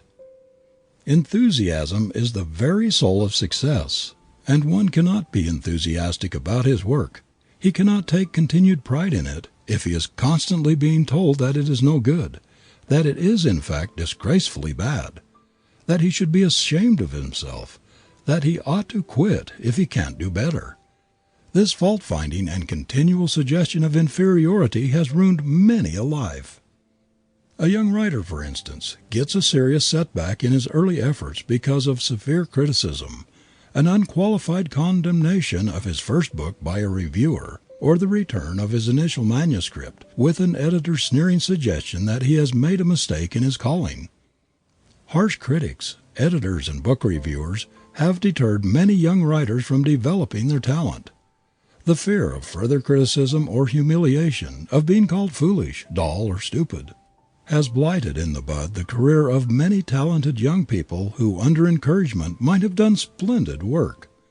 If he is of a sensitive nature, even though he really have great ability, such rebuffs often so dishearten him that he never has the confidence to try again. In the same way, many a possible clergyman or orator has been discouraged by the early failure and the humiliation of ridicule. In other words, unless a youth is made of very strong material and has a lot of pluck and indomitable grit, the suggestion of inferiority, perpetual nagging and discouragement may seriously mar his career. If instead of carping and harping on the little faults and mistakes of those under their jurisdiction and prophesying of their utter failure and ruin, parents, teachers, employers, and others in responsible positions would recognize and appreciate laudable qualities, there would be less misery and crime in the world, fewer human failures and wrecks. The perpetual suggestion of inferiority holds more people back from doing what they are capable of than almost anything else. In the Old World, China, Japan, India, in England and other European countries, for example, who can measure the harm it has done in the form of caste? Think of what superb men and women have been held down all their lives, kept in menial positions, because they were reared in the belief that once a servant, always a servant, that because their parents were menials, they must also be menials. What splendid brains and fine personalities we see serving in hotels, restaurants, and private households in Europe, often much superior to the proprietors themselves. Saturated with the idea that the son must follow the father's footsteps, though they may be infinitely superior in natural ability to those they serve, these men remain waiters, butlers, coachmen, gardeners, or humble employees of some sort. No matter what talents they possess, they are held in leash by the ingrained conviction of generations that the accident of birth has decided their position in life. They are convinced that the barriers established by heredity and by caste and outworn feudal system are insurmountable. How delightfully the gentle humorist Barrie satirizes this old world condition in his play The Admiral Crichton. How skillfully he portrays the clever and resourceful butler, Crichton, who in the crucible of a great emergency proves himself a born leader, a man head and shoulders above the noble lord his master. When the yacht carrying the master and his family, Crichton and some other servants, is wrecked, they escape with their lives to a desert island. In their desperate plight the barriers of caste are broken down, and master and man change places.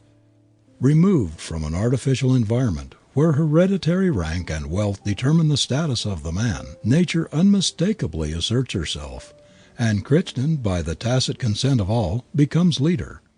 By the force of his inborn ability he controls the situation. He commands, the others obey. Yet when they are rescued by a passing ship and brought back to England, old conditions at once resume their sway. Crichton, without a murmur or thought of change, falls back to his former menial position, and all goes on as before. While we Americans laugh at or severely criticize and denounce the snobbishness of class distinctions in other countries, we are guilty of similar snobbishness, especially in regard to one section of our fellow Americans, the Negro race. No matter how highly educated, how able, how refined or charming a man or a woman. If he or she has but a drop of Negro blood, we brand him or her with the stigma of race inferiority. I always feel sympathy for the colored people, especially for the better educated and more refined men and women of this class who must suffer keenly from the discrimination against their race. They see white people avoiding them everywhere, refusing to sit down beside them in public places, in churches, on trains and cars, everywhere they can possibly avoid it. In the South they are not permitted to ride in the same cars with whites, and in other parts of the country, while they may travel on the ordinary day coaches, they are not allowed on the Pullman cars, except as waiters and porters. Our hotels, private schools, public places, and even many of our churches practice similar discrimination.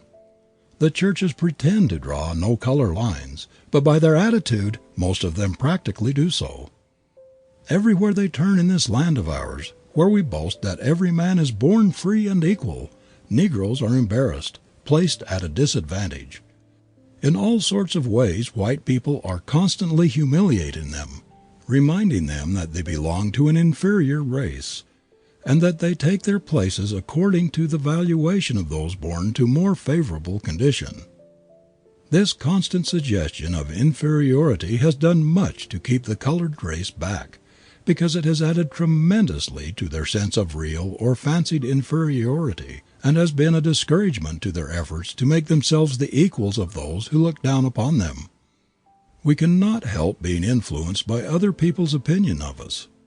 It makes us, according to its nature, think more or less of ourselves, of our ability. We are similarly affected by our environment. We unconsciously take on the superiority or inferiority of our surroundings. Employees who work in cheap, shoddy stores or factories soon become tagged all over with the marks of inferiority, the cheap John methods employed in the establishments in which they work and spend their days. If the employees in a store like Tiffany's or Altman's, for example, were to be mixed up with those of some of the cheap, shoddy New York stores, it would not take much discernment to pick out the worker in the superior environment from the one in the inferior. To spend one's best years selling cheap, shoddy merchandise will inevitably leave its mark on those who do so. Even though we may struggle against it, we are unconsciously dyed by the quality of our occupation, the character of the concerns for which we work. In making your life choice, avoid as you would poison shoddy, fakey concerns which have no standing in their community. Keep away from occupations that have a demoralizing tendency. Every suggestion of inferiority is contagious and helps to swerve the life from its possibilities. Every influence in our environment is a suggestion which becomes part of us. If we live with people who lack ambition, who are slovenly, slipshod, or with people of loose morals, of low-flying ideals, we tend to reflect their qualities. If we mingle much with those who use slangy, vulgar, incorrect English, people who are not careful about their manners or their expression, these things will reappear in our own conversation and manners.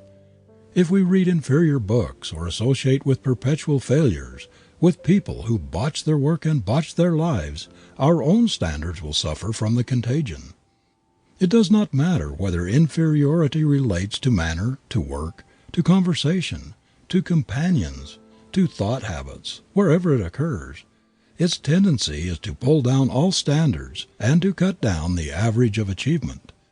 We are all living sensitive plates on which the example, the thoughts and suggestions of others, our own thoughts and habits, our associations and surroundings indelibly etch themselves.